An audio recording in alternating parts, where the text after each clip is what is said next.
Très heureux d'être ici ce matin, de pouvoir ouvrir la parole de Dieu ensemble.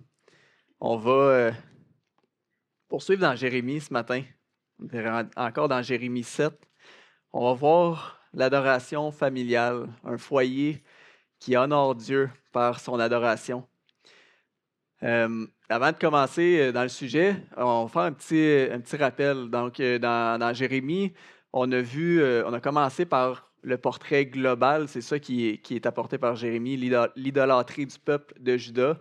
Et on a vu au verset 1 à 15 du chapitre 7, au dernier message, un premier gros plan sur l'idolâtrie du peuple, en regardant un groupe particulier ou une situation particulière, c'est-à-dire les Judéens qui étaient au temple, hein, qui faisaient des rituels hypocrites au temple, qui faisaient semblant d'adorer Dieu sans que leur cœur y soit réellement. On a vu rapidement dans les versets 21 à 24 du même chapitre que Dieu va jusqu'à leur dire qu'ils peuvent se faire un barbecue avec leurs holocaustes, hein, ceux qui se souviennent, parce que Dieu en a absolument rien à faire de ce qu'on a appelé leur religion vide. Aujourd'hui, comme je disais, on poursuit dans Jérémie 7 et on va faire un autre gros plan sur l'idolâtrie du peuple, sur une situation particulière. Et ça devrait nous aider un peu à comprendre comment les Judéens ont pu arriver jusqu'à là, à pratiquer une religion vide, à aller au temple pour faire des rituels qui étaient hypocrites sans adorer réellement Dieu. Vous savez, aujourd'hui, on vit dans un ère qui est très individualiste. Je suis certain que j'apprends rien à personne en disant ça. Et probablement que tout le monde l'expérimente, tout le monde est d'accord avec ça. Hein, le me, myself and I, ou la belle traduction je, me, moi. C'est partout aujourd'hui. Hein. Ce que je fais, ça me regarde de moi, ça ne regarde pas les autres. On va généralement vivre selon le principe que si mon voisin doit souffrir en autant que moi, ça m'aide, c'est correct. Puis souvent, on ne le dira pas nécessairement de même, mais c'est comme ça qu'on va vivre quand même. Mais on va voir ce matin que l'idolâtrie n'est pas seulement une affaire individuelle. C'était le cas pour les Judéens et c'est le cas pour nous aussi. Et c'est particulièrement important pour nous aujourd'hui, dans notre culture individualiste, de prendre le temps de voir, de prendre le temps de comprendre cette dimension-là de l'idolâtrie qui est trop souvent ignorée. Et à ce point-ci, j'aimerais faire un appel à notre discernement ce matin. Tout ce que je vais dire ce matin a pour sous-entendu cette vérité-ci. Tout péché est commis d'abord et avant tout contre Dieu. C'est important. Le tort est commis contre Dieu.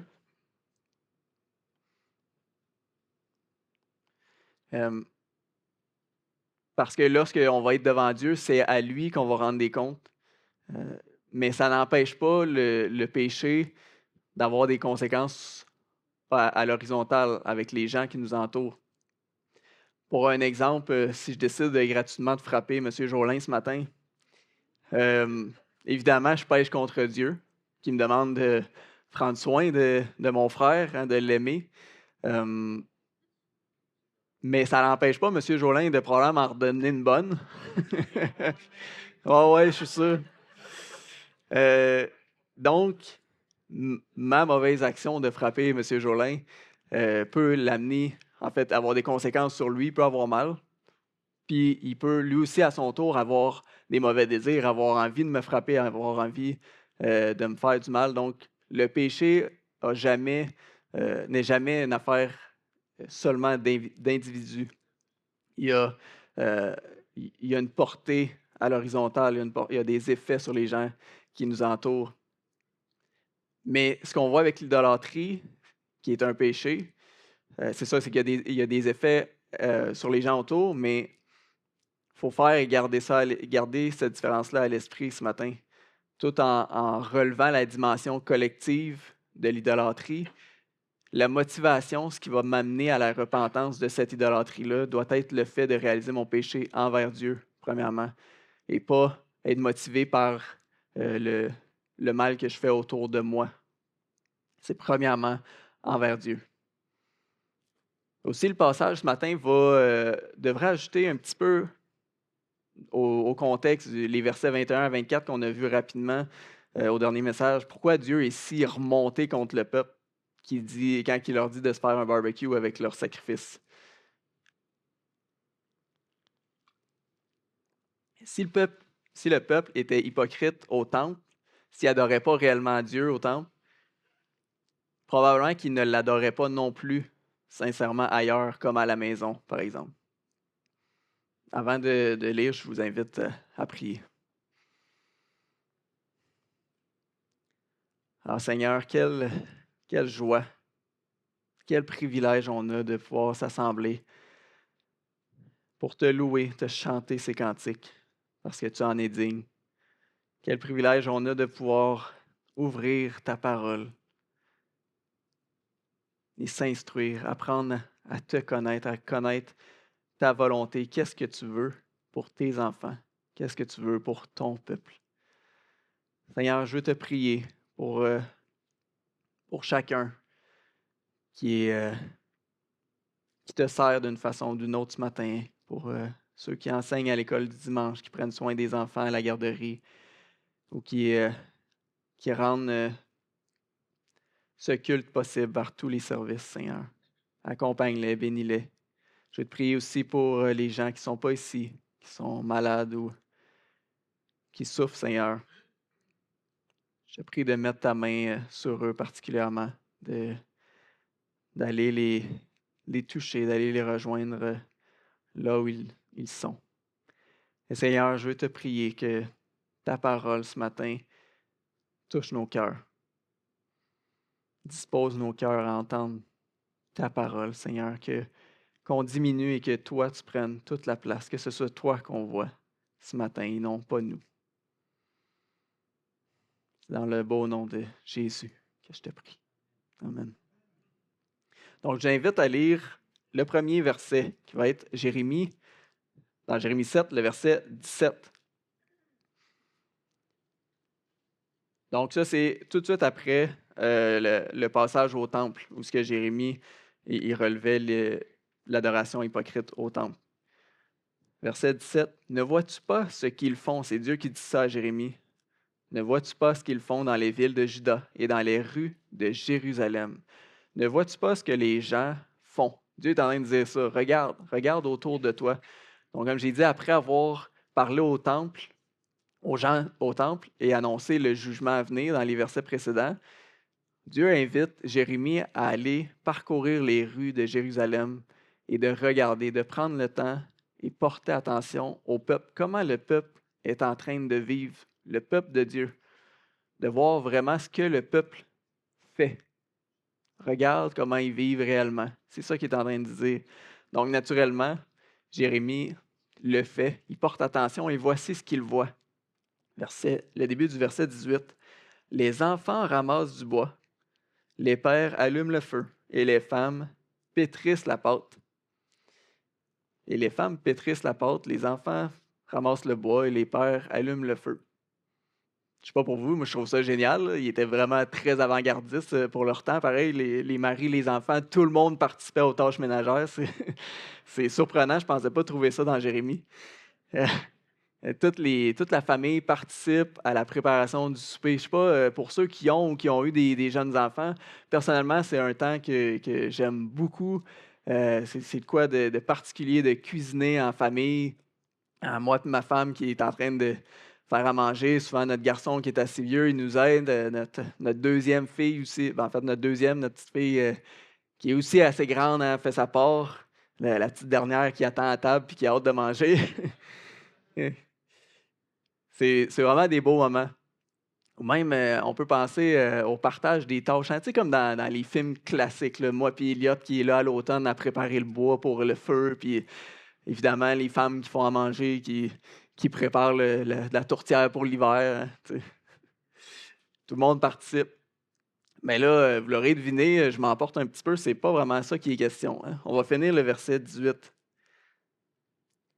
Les femmes pétrissent la pâte pour préparer des gâteaux à la reine du ciel et pour faire des libations à d'autres dieux afin de mériter. pour préparer des gâteaux à la reine du ciel et faire des libations. Ça, c'était un rituel, hein, une offrande. On répandait un liquide pour honorer la divinité à d'autres dieux afin de mériter.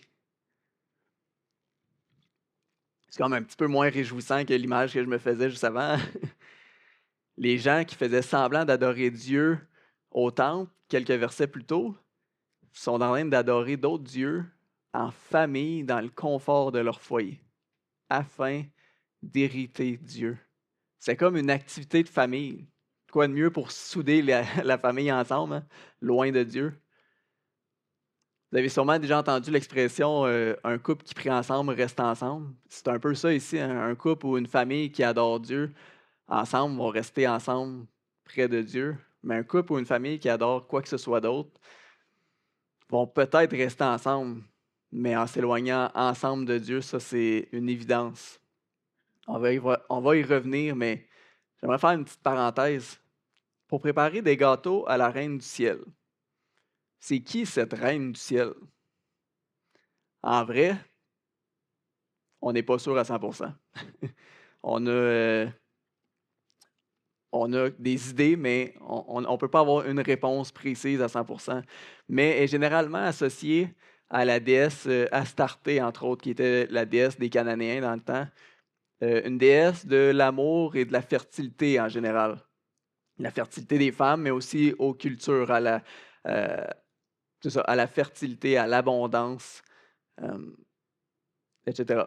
Mais vous vous souvenez qu'on a vu, pour ceux qui étaient là, que la protection du peuple était pour les Judéens assurée par la présence du temple à Jérusalem. Eh bien, l'abondance de nourriture était quant à elle euh, assurée par cette déesse-là, la reine du ciel. Je vous invite à tourner au chapitre 44 de Jérémie.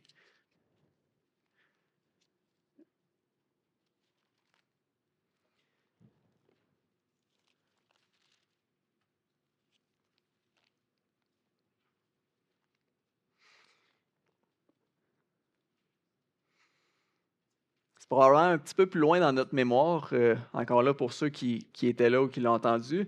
Mais on se rappelle ici au chapitre 44, Jérémie est en train de parler à un tout petit restant de Judéens qui est rendu en Égypte, qui s'est sauvé. L'exil a eu lieu, puis ces Judéens-là se sont sauvés en Égypte. C'est à ce monde-là.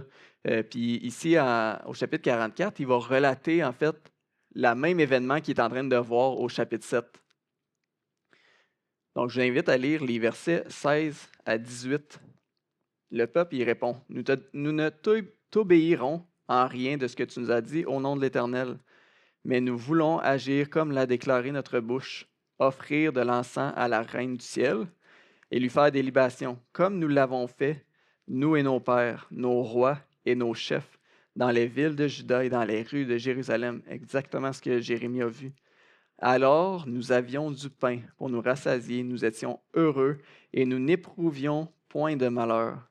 Et depuis que nous avons cessé d'offrir de l'encens à la reine du ciel et de lui faire des libations, nous avons manqué de tout et nous avons été consumés par l'épée et par la famine. C'est quelque chose, malgré que Jérémie les avertit de la destruction qui s'en vient, de l'exil, qui s'en venait s'ils ne se détournaient pas des faux dieux, de leurs idoles, eux autres, ils inversent complètement les rôles. Comme si c'était la reine du ciel qui assurait leur prospérité, l'abondance, puis que les jugements qu'ils ont subis, ce n'était pas de Dieu comme Dieu l'avait dit, c'était plutôt parce qu'ils avaient arrêté momentanément d'adorer cette déesse-là. C'est quand même assez particulier, hein? Le cœur de l'homme est vraiment capable de tordre tout ce que Dieu peut nous dire. Et le verset suivant, Dieu il aborde un point intéressant. Au fond, c'est qui le premier perdant dans cette idolâtrie-là? Comme on dit, le péché est commis contre Dieu, mais qui est réellement pénalisé dans la vie d'idolâtrie? C'est l'homme, c'est lui-même, c'est l'être humain qui s'enchaîne devant une idole qui peut absolument rien pour lui et qui va mettre ses espoirs, hein, de bonheur, d'abondance, etc., en quelque chose qui peut absolument rien pour lui. Donc, on va lire le verset 19. Est-ce moi qui les irrite au chapitre, on est revenu au chapitre 7. Est-ce moi qui les irrite? dit l'Éternel. N'est-ce pas eux-mêmes, à leur propre confusion? Vous l'aurez compris, Dieu ici, c'est une question rhétorique, hein, à leur propre confusion. Dieu sait ce qui est bon pour l'homme. Il a envoyé des prophètes un après l'autre pour avertir son peuple. Et oui, Dieu est hérité de cette idolâtrie-là, on le voit très bien. Et on voit par ses avertissements que sa patience ne va pas durer pour toujours. Mais au final, ce qu'il dit, c'est l'homme qui en ressort réellement perdant. L'homme a besoin de Dieu. Il a été créé par Dieu pour être en relation avec lui. Et l'homme séparé de Dieu va tenter de combler un vide dans son cœur, hein, par tout ce qui est possible, mais il n'y arrivera jamais, jamais, jamais. Donc, c'est l'homme qui a besoin de Dieu et pas l'inverse. C'est ça que Dieu nous dit ici. Donc, à Jérusalem, ce que Jérémie voit, c'est que ça va pas bien, hein. La gangrène est prise jusque dans les familles. Même les enfants sont impliqués dans l'idolâtrie familiale.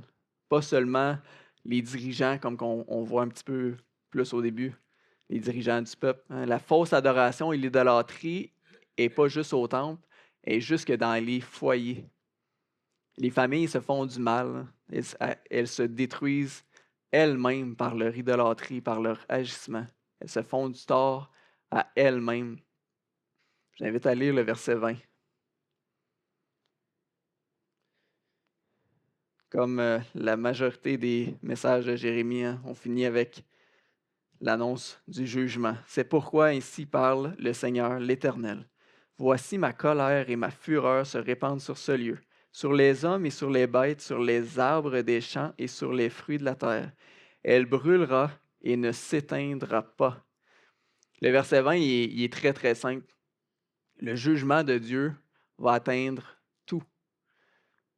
C'est ça que Dieu va en faire de leur déesse, de la fertilité. Sa fureur va consumer tout ce que la déesse est supposée leur donner. Comme pour le temple qu'il était supposé leur apporter sécurité, il allait être détruit. C'est la même chose, la fertilité, l'abondance de leur déesse, que leur déesse apportait supposément. Dieu il allait la détruire, il n'allait pas laisser ça arriver. Puis c'est ça qui est ironique, hein, quand on voyait au chapitre 44, quand ils disent que ce n'est pas Dieu qui est responsable de l'exil, de la destruction. Quelle ironie, Jérémie leur a dit, mais ils font tout pour ne pas le voir.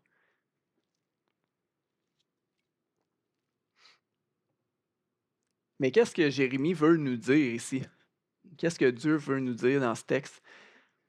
On va commencer par ceci. Les familles à Jérusalem, ça va pas bien. Vous savez, j'aime imaginer ma famille comme si on est dans une chaloupe, une petite embarcation. Il y a moi, mon épouse, Elliot et Mirose, et Helena, ma petite dernière, qui est juste en avant. Assis, tout le monde assis ensemble dans la chaloupe. Je ne contrôle pas ce qui se passe autour de ma chaloupe. S'il y a des vagues, s'il y a d'autres embarcations, s'il y a des requins, je ne le contrôle pas, mais je sais pour sûr qu'il y a des requins, puis je sais qu'il y a des rochers. Et je sais aussi ça, que cette chaloupe-là, cette embarcation-là de ma famille, elle a un Dieu qui est glorieux, un Dieu puissant et merveilleux. Je sais que cette chaloupe-là doit naviguer avec son Dieu. Elle doit suivre la route maritime que Dieu nous dit, que Dieu nous donne, parce qu'il nous aime, il veut nous diriger dans ses voies. Mais qui concrètement, dans la chaloupe, est aux commandes de cette chaloupe-là? S'il y a quelqu'un qui est aux commandes.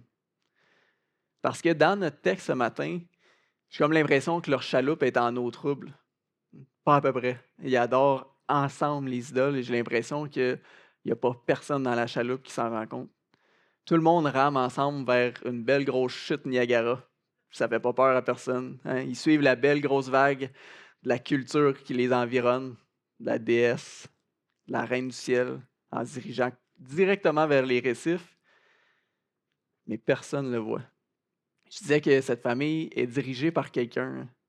Mais qui Dieu a mis en charge de cette chaloupe-là? Et c'est intéressant parce que, avant même d'aller vers d'autres passages plus directement sur ce thème, Jérémie lui-même nous en donne un bon indice, encore dans le chapitre 44 qu'on était tantôt.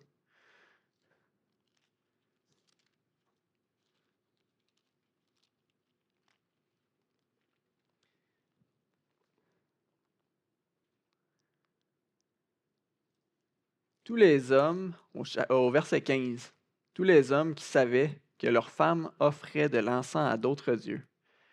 Toutes les femmes, ça c'est à qui que Jérémie est en train de parler. Toutes les femmes qui se trouvaient là en grand nombre et tout le peuple qui demeurait au pays d'Égypte, à Patros, répondirent ainsi à Jérémie. Donc ça, c'est qu'est-ce qu'on a vu. La réponse, qu'est-ce qu'ils leur répondent? On l'a vu tantôt, hein, nous ne t'obéirons en rien, etc. Puis à la fin, verset 19. D'ailleurs, lorsque nous offrons de l'encens à la reine du ciel et que nous lui faisons des libations, est-ce sans la volonté de nos maris que nous lui préparons des gâteaux pour l'honorer, que nous lui faisons des libations? Au verset 15, on a comme les hommes qui disent ben, c'est pas nous qui l'a fait. On est propre, c'est pas nous qui l'a fait. Et au verset 19, c'est les femmes qui pointent leur mari. Hey, on ne l'a pas fait sans leur volonté, là. Un peu comme si Jérémie introduisait l'idée de la responsabilité, la part de responsabilité de l'homme, puis que les femmes, ils ne le faisaient pas dans le dos de leur mari, hein. Évidemment, on voyait que même les pères participaient. Donc, déjà dans le temps de Jérémie, il y avait une idée des rôles de l'homme et de la femme dans le foyer que Dieu avait établi dès la création. Je vous invite à tourner dans Éphésiens 5, 22, qui est un texte, un des textes principaux, hein, de l'apôtre Paul sur les rôles hommes-femmes.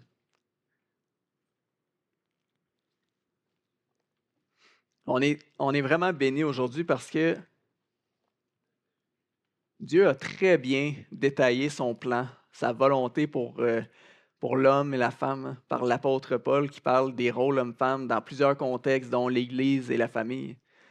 Euh, Sans en faire une étude approfondie ce matin, je pense que c'est important de l'effleurer pour comprendre ce qui se passe avec les familles de Juda en Jérémie. Donc, en Éphésiens, Paul y explique très bien les rôles. Et aussi, avant de poursuivre avec la lecture, euh, les rôles peuvent être des sujets sensibles et douloureux, hein, pour certains. Parce que oui, Dieu a une volonté pour l'homme, pour chaque homme et chaque femme. Il y a aussi les conséquences du péché, puis il arrive très souvent que les familles sont détruites par la séparation, par la mort. Et ce matin, on va voir les rôles dans un contexte précis, hein. Un homme, une femme et des enfants. Donc, c'est évident que si vous êtes un parent veuf, un parent monoparental, votre situation va différer de notre contexte immédiat. Les rôles vont différer aussi si vous avez deux rôles à, à porter. Mais même si le contexte immédiat n'est pas votre contexte, sachez que Dieu n'est pas surpris par aucune situation et il n'abandonne pas non plus parce qu'on n'est plus dans le contexte de l'homme, la femme et les enfants. Donc, c'est quand même plusieurs versets. On va le lire ensemble au complet. Éphésiens 5, 22 à 33. Femmes, soyez soumises à vos maris comme au Seigneur, car le mari est le chef de la femme, comme Christ est le chef de l'Église, qui est son corps et dont il est le Sauveur. Or, de même que l'Église est soumise à Christ, les femmes aussi doivent l'être à leur mari en toutes choses. Marie, aimez vos femmes comme Christ a aimé l'Église et s'est livré lui-même pour elle, afin de la sanctifier par la parole après l'avoir purifiée par le baptême d'eau, afin de faire paraître devant lui cette Église glorieuse, sans tache, ni ride, ni rien de semblable, mais sainte et irrépréhensible. C'est ainsi que les maris doivent aimer leurs femmes, comme leur propre corps.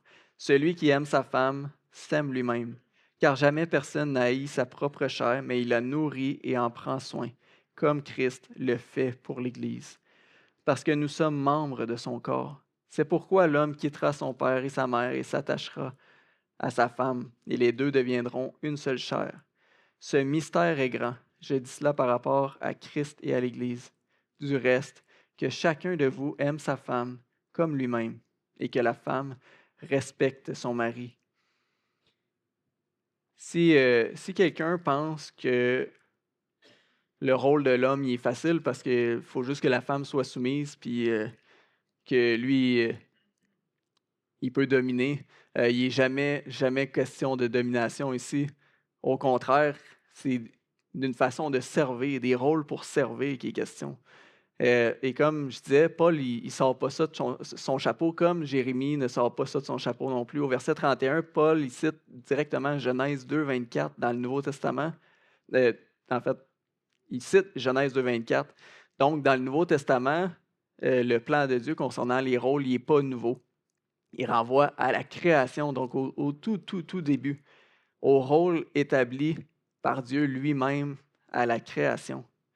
On a aussi en 1 Timothée 2, un autre texte où ce que Paul il va parler des rôles. Un autre texte important, Paul renvoie encore dans ce texte-là à la création. La base de l'enseignement de Paul sur les rôles est directement basée sur la création, sur le rôle que Dieu a donné à l'homme et à la femme à la création. Dieu a créé l'homme et la femme parfaitement égales, côte à côte. Il a créé l'homme, premièrement, il lui a donné la responsabilité de diriger sa famille et, comme on a vu, d'aimer sa femme comme Christ a aimé l'Église. J'ai déjà entendu que ça, c'était pas intimidant comme rôle. Je sais pas pour les maris ici, j'ai pas encore réussi une seule fois dans ma vie à aimer ma femme comme Christ a aimé l'Église. Donc, certains, comme je disais, se disent des hommes que leur rôle est d'asservir leur épouse. C'est jamais de Dieu que ça vient. C'est une grande responsabilité pour l'homme d'aimer sa femme comme Christ aime son Église. On a tous très certainement besoin de l'assistance du Saint-Esprit à chaque jour pour le faire. Et contrairement à la pensée du monde, le rôle de chef ou dirigeant, c'est avant tout un rôle de serviteur. Le chef de la famille, comme pour les dirigeants d'Église, ce n'est pas une place de prestige de diriger l'Église, c'est une place pour servir l'Église. Et c'est le même principe dans la famille. Le rôle de l'homme en tant que chef, c'est une façon de servir sa famille. Ceci étant dit, il y a vraiment des rôles établis par Dieu. Et c'est ce qu'on voit ce matin dans Jérémie, c'est ce qui se passe quand les rôles ne sont pas honorés.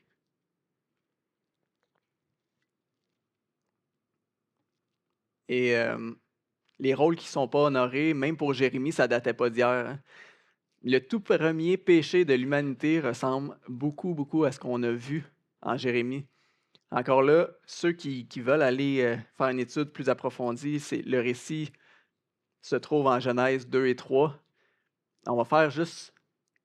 Je vais vous faire un petit résumé de ce qui se passe en Genèse. Donc, au commencement, Dieu a créé l'homme, puis a créé la femme. Dieu a dit à Adam de ne pas manger. Il a averti Adam, premièrement, de ne pas manger de l'arbre de la connaissance du bien et du mal. On sait qu'Adam a averti Ève de l'avertissement que Dieu lui avait donné, parce que Ève le répond au serpent quand elle se fait tenter. Donc Adam a passé le message à sa femme. Malgré tout, Ève mange et donne du fruit à Adam. Et on voit qu'ils en ont honte, hein, ils se cachent et Dieu est Dieu, il sait il sait parfaitement ce qui s'est passé et où ils sont, mais pourtant Dieu appelle Adam. Hein, et c'est Adam que Dieu reprend le premier. Qu'est-ce qu'Adam il fait? Il pointe la femme que Dieu lui a donnée. C'est à cause d'elle. La femme, qu'est-ce qu'elle fait? Elle pointe le serpent, c'est à cause de lui. Et en 1 Timothée 2, quand Paul il parle de ça, c'est exactement ce qu'il relève. Hein. Il dit, c'est Ève qui a été séduite par le serpent. Mais si Adam avait fait son rôle en rappelant ce que Dieu avait ordonné, on peut penser que, à tout le moins, lui n'aurait pas participé et peut-être les deux n'auraient pas péché. Une chose est sûre, maintenant, les deux sont coupables. Et Adam a non seulement participé à ce péché-là, mais il a manqué à son rôle. Il a manqué à son rôle de protéger sa famille, de protéger Ève. Donc, si on revient à nos moutons en Jérémie, je ne sais pas si vous voyez un petit peu les similitudes hein, des hommes, les femmes qui se pointent. On essaie de... hein, tous les hommes qui savaient que leurs femmes, hein, puis les femmes, hein, sans la volonté de nos maris qu'on le faisait. Il y a beaucoup de choses ici, mais il y a certains éléments. Hein. Premièrement, que l'on aime ça ou non, l'intention de l'auteur dans le récit de Jérémie, c'est bel et bien de démontrer que l'idolâtrie dans la famille, dans les familles révélées en Jérémie, rentrait dans la famille par la femme, premièrement. Elle entre dans la famille par la femme avec l'approbation et même on voit jusqu'à la participation des maris et ultimement des enfants. L'homme, par sa participation, est aussi coupable d'idolâtrie. Et l'homme, par sa participation, manque à son devoir de diriger sa maison et de protéger sa femme, sa famille. Est-ce que c'était problématique que les hommes y participent? Certainement. Est-ce que ça aurait été mieux qu'ils tolèrent, mais sans y participer? Hein? Comme pour Adam, est-ce que ça aurait été mieux qu'Adam, il la regarde faire, il ne dise rien, sans en prendre? On peut penser qu'à quelque part, ça aurait été moins pire, mais l'inaction de l'homme constitue un manquement à son rôle. On se souvient que Dieu il ne tolère aucun autre Dieu que lui. Hein. C'est un Dieu jaloux. Et ça, c'est clair pour les Judéens. C'est clair pour nous. Aujourd'hui, on a la fâcheuse tendance de penser que si je fais rien, je suis certain de ne pas être dans le trouble. Je vais avoir les mains propres. Je vous invite à se rappeler de la chaloupe. Si je suis le capitaine, si Dieu m'a désigné comme chef de cette chaloupe-là, et que ma femme, aveuglée par le son impressionnant de la chute Niagara, nous dirige dedans ou m'encourage à y aller rapidement, est-ce que je peux ne rien faire, la laisser nous diriger vers là, et ensuite pointer ma femme puis l'accuser que c'est à cause d'elle qu'on est dans la chute, qu'on est en train de périr? Ou encore, est-ce que je peux ramer participer? Hein, je vais l'aider à aller dans cette direction-là, puis après lui dire que c'était de sa faute. Hein, lorsque ma famille est en train de tomber de la chute ou qui est rendue dans les récifs, est-ce que je peux pointer ma femme et dire que c'est de sa faute? Parce qu'à ce moment-là, tout avait plus d'importance que Dieu dans la vie de notre famille. C'est qui je vais pointer du doigt?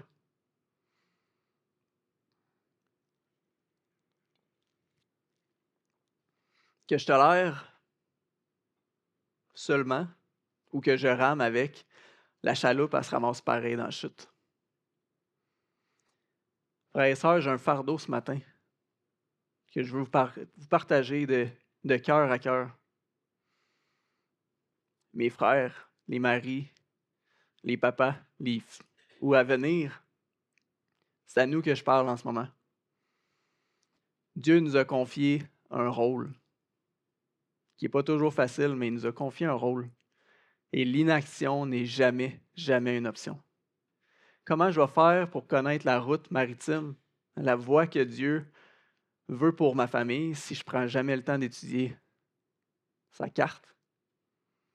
Comment je vais connaître la volonté de Dieu pour la chaloupe si je ne le connais même pas? Si je n'ai même pas de communication avec lui, hein, de relation? Comment mes petits matelots à bord vont savoir ce qui est dangereux autour de la chaloupe si je ne leur dis pas? Comment vont-ils connaître la crainte de Dieu s'ils n'en voient nulle part? Je lisais cette semaine un proverbe qui a résonné toute la semaine, Proverbe 14, 26. Celui qui craint l'Éternel possède un appui ferme. Et ses enfants trouvent en lui un refuge. La crainte de l'Éternel. Mes frères, encore, Dieu nous a donné une aide à ceux qui nous en a donné, une compagne pour nous accompagner, à un être parfaitement égal à nous, avec un rôle différent. Un rôle différent qui diminue absolument en rien sa valeur. Une compagne qui peut nous conseiller de sa sagesse. On en a souvent besoin. Nous soutenir dans les moments difficiles et vivre des moments de joie immenses avec nous. Hein. Quelle grâce que Dieu nous fait. Mes sœurs, si Dieu vous a donné un homme, cet homme-là a le rôle d'être votre chef, serviteur. Cet homme-là a besoin de vous, de votre sagesse, de votre douceur, de votre force, de votre aide, de votre accompagnement. Mais il n'y a pas besoin que vous preniez la barre pour lui. Il n'y a pas besoin que vous preniez le contrôle de la chaloupe à sa place. Parce que vous savez quoi, 90% du temps, il va vous la laisser, la barre. Il va vous la laisser, le contrôle. C'est là qu'on déshonore Dieu en famille. C'est là qu'on sort des rôles que Dieu nous a attribués à chacun. Vous savez, le péché, l'idolâtrie a une fâcheuse tendance de nous rendre aveugles à ce même péché, à notre idolâtrie. Et il y a même la tendance de nous rendre aveugles à notre aveuglement. OK. Ceux qui sont en couple, répondez franchement. Ça peut être dans votre tête. Qui est la meilleure personne sur Terre pour vous montrer absolument tous vos défauts? On a tous un nom. Maintenant, qui est bien placé pour voir les idoles dans notre vie? Qui est bien placé pour voir les idoles dans la vie de notre épouse? C'est très intéressant parce que Paul, juste avant de parler des rôles dans Éphésiens 5, 22, vous savez, le verset sur la soumission des femmes que les hommes aiment souvent citer à leur épouse, il dit au verset 20 et 21, « Rendez continuellement grâce pour toutes choses à Dieu le Père au nom de notre Seigneur Jésus-Christ, vous soumettant les uns aux autres dans la crainte de Christ. » Vous soumettant les uns aux autres dans la crainte de Christ. Tous les rôles, que ce soit dans l'Église ou dans la famille, ont ce principe-là sous-entendu. Chaque chrétien se place sous les autres chrétiens, dans une humble soumission les uns aux autres. Évidemment, versé dans l'amour, en respectant le rôle que Dieu donne à chacun. La lutte contre le péché et contre nos idoles, ça se fait ensemble. Parce que, comme j'ai dit, on est généralement aveuglé à notre propre état. Il y a une bataille à mener en couple et en famille. Parce qu'on est tous sans exception, assaillis par plein de désirs, plein d'idoles qui tentent de s'immiscer dans nos vies pour prendre la place de Dieu dans notre foyer. Et je disais que l'idolâtrie avait une dimension collective au début. Hein? Ne l'oublions pas, par leur idolâtrie, les parents du peuple de Juda embarquaient leurs enfants là-dedans.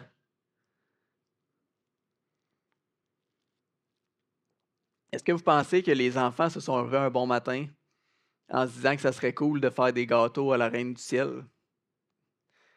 Les parents rendaient coupables d'idolâtrie leurs enfants par la tolérance de leur propre idole dans leur vie. Les enfants sont très, très capables, en grandissant, d'adorer leur propre idole par eux-mêmes. Hein? Ils vont les découvrir de toutes sortes de façons. Ils n'ont pas besoin de nous. Mais dans le contexte ici, l'idolâtrie était directement perpétuée dans le foyer par les parents. Imaginez si les parents avaient lutté ensemble contre la tentation de faire comme tout le monde puis d'adorer cette super déesse-là. Les enfants auraient pu grandir en sachant le danger d'adorer cette déesse-là, en sachant que c'est un faux Dieu et que Dieu l'a en horreur. Mais s'ils voient les parents faire, ils sont embarqués là-dedans par les parents, ça devient normal pour eux. Hein. On voit les enfants ramassent du bois. Je sais pas, Jérémie ne nous dit pas il y avait quel âge les enfants. On peut s'imaginer un peu de tous les âges parce que c'est un phénomène qui était généralisé à Jérusalem. Et où je m'en vais avec ça, on sait une chose pour sûr. Dieu nous dit dans sa parole que chacun de nous naît pécheur. Chaque enfant est par sa nature pécheur à sa naissance. Quelques versets à Job 14,4. Comment d'un être souillé sortira-t-il un homme pur? Il n'en peut sortir aucun. Psaume 51,7. Voici, je suis né dans l'iniquité, ma mère m'a conçu dans le péché. Les pécheurs nés de pécheurs. Éphésiens 2,3. Nous tous aussi, nous étions de leur nombre et nous vivions autrefois selon les convoitises de notre chair, accomplissant les volontés de la chair et de nos pensées. Et nous étions par nature des enfants de colère comme les autres, par nature. Les enfants naissent pécheurs et avec la capacité d'être idolâtres. Ça, c'est sûr. Donc, je ne suis pas en train d'aller vers un discours de tout est la faute de mes parents. Certainement pas. Néanmoins, lorsqu'une famille adore ensemble la reine du ciel plutôt que Dieu, est-ce que ça vient de l'enfant? Qu'on se comprenne bien, l'enfant qui adore la reine du ciel est coupable de son adoration, en fait de son idolâtrie, de ses actes devant Dieu. Le péché est commis par l'individu envers Dieu. Mais sauf erreur de ma part, l'enfant est sous l'autorité de quelqu'un. Même si ce n'est pas très populaire aujourd'hui, il y a vraiment quelqu'un en charge de cette famille, de cet enfant-là, de cette famille-là.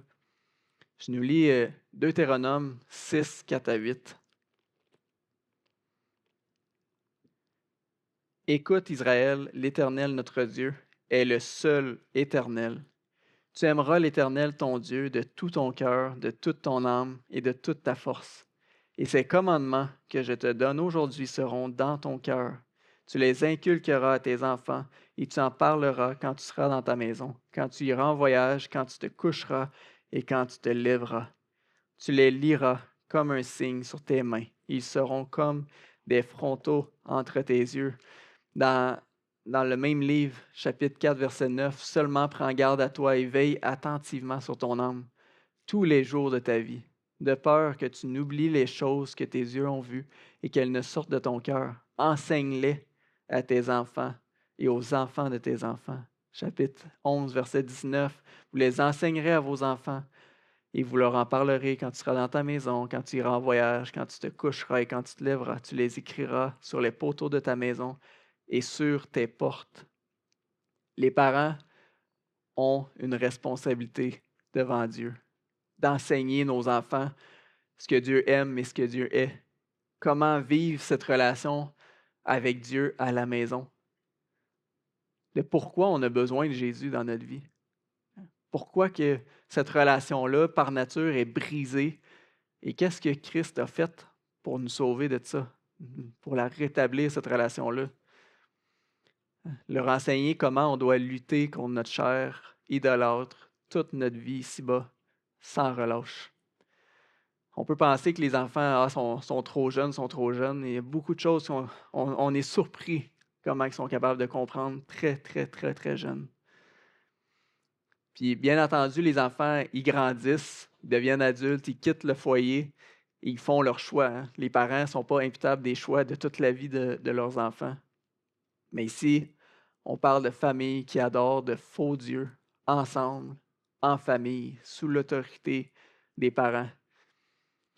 Je ne sais pas pour vous, mais j'ai l'impression qu'on est vraiment loin de ce que Dieu a commandé au peuple d'Israël, hein, de vivre chaque instant dans l'adoration de l'Éternel, le seul éternel.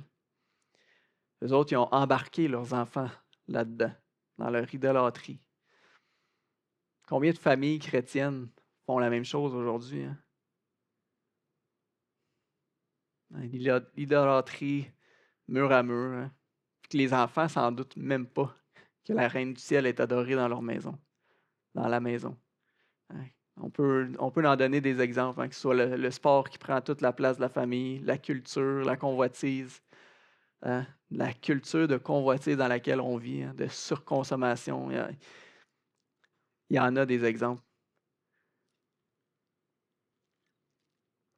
On lit en Marc 10, verset 13-14. On lui amena des petits-enfants afin qu'il les touchât.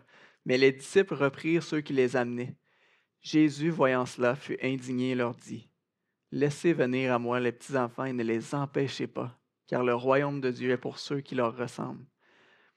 Lorsque Jésus dit de ne pas empêcher les petits-enfants de venir à lui, je nous pose la question, est-ce que notre idolâtrie familiale empêche les enfants de venir à lui? À tout le moins, c'est certain qu'on désobéit à ce commandement en Éphésiens 6,4. Et vous, pères, n'héritez pas vos enfants, mais élevez-les en les corrigeant et en les instruisant selon le Seigneur. C'est adressé aux pères, mais certainement que c'est une bonne pratique pour les mères aussi, pour les parents, de corriger et instruire les enfants selon le Seigneur. Mais je vous invite à aller encore un petit peu plus dans le vif. Matthieu 18,6. Mais si quelqu'un scandalisait un de ces petits qui croient en moi, il vaudrait mieux pour lui qu'on suspendît à son cou une meule de moulin et qu'on le jetât au fond de la mer. Ben voyons, on n'ira pas jusqu'à dire que notre petite idole familiale scandalise les enfants. On regarde, j'aime bien la version Darby que je vous lis, le même verset. Et quiconque est une occasion de chute pour un de ces petits qui croient en moi. Une occasion de chute, ça veut dire quoi? Littéralement, faire pécher. Hein? Mais si quelqu'un fait pécher l'un de ces petits qui croient en moi, est-ce que mes idoles avec lesquelles j'élève mes enfants les font pécher? Je ne sais pas pour vous, mais quand, quand j'écrivais ces lignes-là, j'en avais des frissons. Jésus est radical, puis il poursuit dans le même texte en Matthieu 18. Hein. Il poursuit avec ça. Et si ta main ou ton pied est pour toi une occasion de chute, coupe-les, jette-les loin de toi. Il vaut mieux pour toi d'entrer dans la vie boiteux ou estropié que d'avoir 2 mains ou 2 pieds et d'être jeté dans le feu éternel. Jésus nous appelle à être radical avec le péché, à être radical avec nos idoles familiales. L'idolâtrie est à prendre très au sérieux, comme tout péché parce que Dieu est 3 fois saint et il ne tolère pas les idoles, il ne tolère pas le péché dans nos vies. Et il nous a sauvés pour nous libérer du péché, du pouvoir du péché, pour qu'on marche en nouveauté de vie, pas pour qu'on le tolère dans nos vies. Au fond, ce matin, c'est pas très différent que les autres passages ou les autres exhortations de Jérémie sur l'idolâtrie. Sauf que Dieu est très clair avec nous. On n'est pas le nombril du monde. Et si on regarde les gens autour de nous, nos frères et sœurs, nos enfants, notre conjoint, conjointe, notre petit péché cute, notre petite idole n'affecte jamais que nous comme on aime se faire croire. Et si je vois une idole qui dirige la vie de mon épouse, d'un frère, d'une sœur, c'est le même principe, et que je le laisse aller, sans même l'exhorter avec amour, est-ce que je l'aime? Frères et sœurs, si je fais ça, ça révèle directement l'idolâtrie dans ma propre vie. Parce que si je l'aime comme je dois l'aimer, mon frère, ma sœur, ma conjointe, et encore plus si je vois Dieu comme je devrais le voir, si j'adore Dieu comme je devrais l'adorer, en aucun temps, je vais être en mesure de laisser un frère ou une sœur, mon épouse, se prosterner, vivre dans l'idolâtrie, hein, se prosterner devant des faux dieux, sans même l'exhorter, sans même la prévenir de ce que cette personne-là se fait à elle-même et ce qu'elle fait à Dieu. Mais Dieu, il fait grâce. Hein. J'ai dit, il nous a sauvés pour nous libérer du pouvoir du péché. Et si on est sauvé, c'est par le sang de Christ. On doit se rappeler cette vérité fondamentale. Aujourd'hui, on peut choisir de ne pas obéir à cette idole. Si on est sauvé, on peut choisir. On peut s'appuyer sur Dieu jour après jour dans ce combat-là ensemble. Soyons attristés par l'idolâtrie dans notre vie, mais jamais abattus, parce que Christ a déjà vaincu. Hein? Il nous a déjà pardonné. Quelle grâce, hein? Quel réconfort, parce que sans ça, il faudrait être abattu. En Jérémie, les familles se sont détruites littéralement jusqu'au jugement. C'est l'idolâtrie est-ce l'idolâtrie qui a fait que les rôles n'étaient pas honorés ou le fait que les rôles n'étaient pas honorés qui a causé l'idolâtrie? Je pense que c'est un peu comme l'œuf ou la poule, hein. Qu'est-ce qui est venu avant? Probablement un bon mix des deux.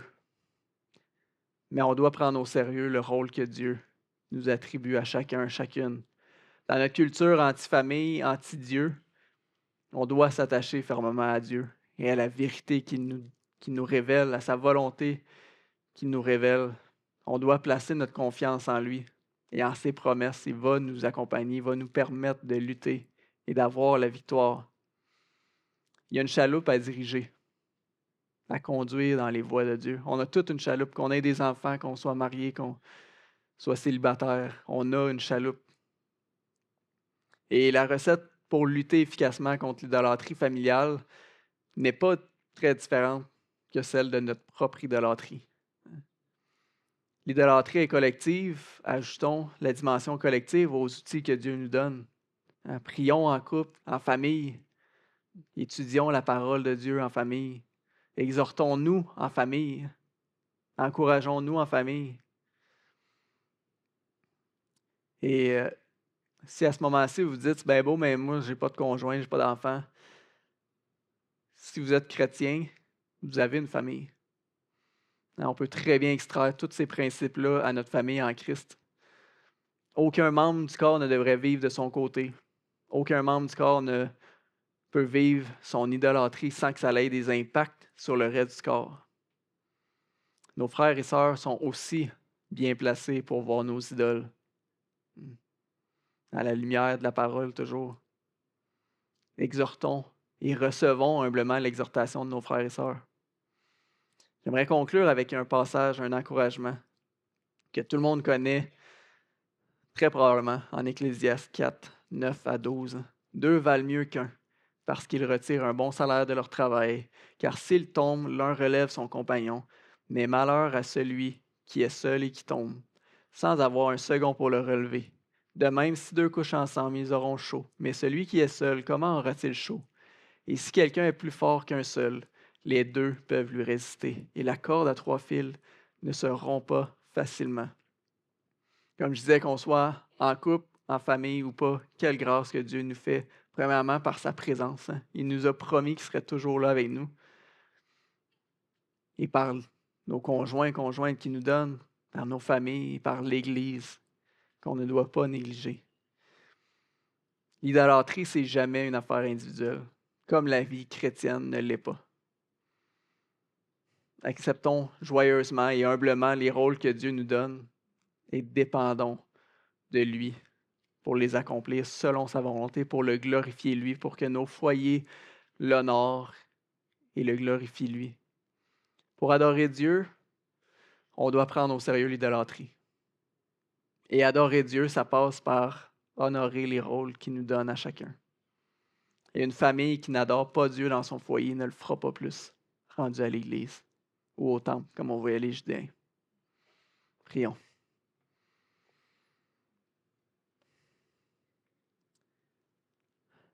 Alors, Père, merci pour ta parole. Merci pour cette exhortation que tu nous donnes, pour cet encouragement aussi.